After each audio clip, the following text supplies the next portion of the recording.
Parce qu'en ce 2 septembre, c'est le début du mois de sensibilisation au cancer chez l'enfant. Puis Leucan et l'Association pour les enfants atteints de cancer insistent cette année encore et pour cause sur la nécessité d'investir en recherche clinique, en oncologie pédiatrique. Chez un enfant ou un adolescent, un diagnostic de cancer apporte bien sûr son lot de défis. C'est le cas de Marine Bazian-Pinet, de 17 ans, qui a reçu en janvier 2016 le diagnostic de cancer. Bonjour, Marine. Bonjour. Bonjour, merci beaucoup d'être avec nous. Vous êtes accompagnée du président de Leucan, Guy Lefrançois. Bonjour. Bonjour, madame. Alors, Marine, ça fait quoi, 1 an et demi que vous avez eu le diagnostic concernant le cancer? Oui, ça fait maintenant 1 an et demi que j'ai été diagnostiquée. Donc, ça fait à peu près 1 an que j'ai fini mes traitements puis que je peux dire maintenant que je suis en rémission. Ah, c'est vrai? Oui. Ah, ça, c'est une bonne nouvelle. Ça a été vraiment un traitement rapide? C'était un traitement assez intensif parce que j'étais stade 4, donc il fallait agir vite puis fort.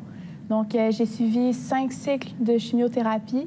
Donc, ça a duré en tout à peu près 6 mois. Donc, de janvier au mois de juin, à peu près, j'étais en traitement. Puis, en même temps, je continuais mon secondaire 5, et que j'ai gradué, d'ailleurs. Félicitations! Merci. Wow! Elle nous en parle tout sourire. Ça prend beaucoup de courage, un moral d'acier aussi pour passer à travers tout ça.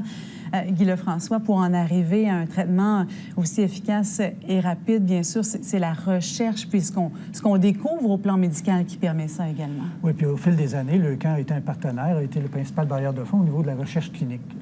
Mon nom est Guy Lefrançois et je suis aussi un parent. Donc, ce qui est important lorsque on apprend la nouvelle, on est dévasté, et justement de savoir qu'au Québec, on a accès aux recherches de pointe, c'est très important. Et dans ce contexte-là, Leucan a voulu vraiment appuyer. Donc, au cours, depuis la fondation de Leucan en 1978, on a donné plus de 20 millions à la recherche clinique. Et ça, comme parent, c'est rassurant de savoir qu'on a des traitements de pointe partout en Amérique du Nord. Tous les hôpitaux pédiatriques ont des protocoles de traitement et dans ce cas-ci, on en bénéficie au Québec et ça, pour nous, c'est important. Qu'est-ce qui marque le mois de la sensibilisation cette année, M. Lefrançois? Bien, entre autres, c'est le vécu. On veut mettre de l'avant le vécu parce qu'on sait que lorsqu'un enfant a la maladie, il y a beaucoup d'enjeux. Il n'y a pas seulement l'enfant dans son quotidien qui est aussi touché, mais toute sa famille.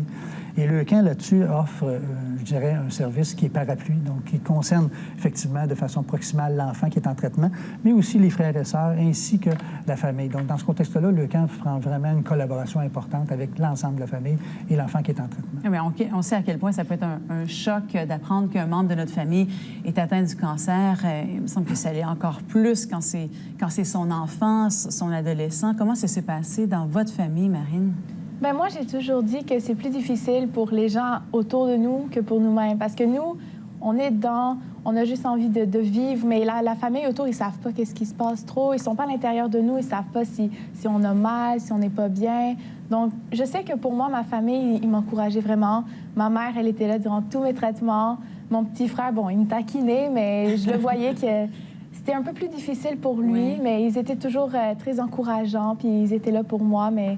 C'est ça, c'était vraiment difficile pour eux. Pour moi déjà, mais pour eux, je dis encore plus. Et pour vous, comment vous avez traversé ça en ayant donc les traitements, puis en continuant d'aller à l'école quand même? Oui, je voulais pas arrêter tout. Je voulais pas me laisser aller puis dire je suis malade, c'est fini. Je me suis dit, je vais survivre, je sais que je peux passer par-dessus. Il suffit juste que je sois optimiste puis que je me dise, je vais guérir.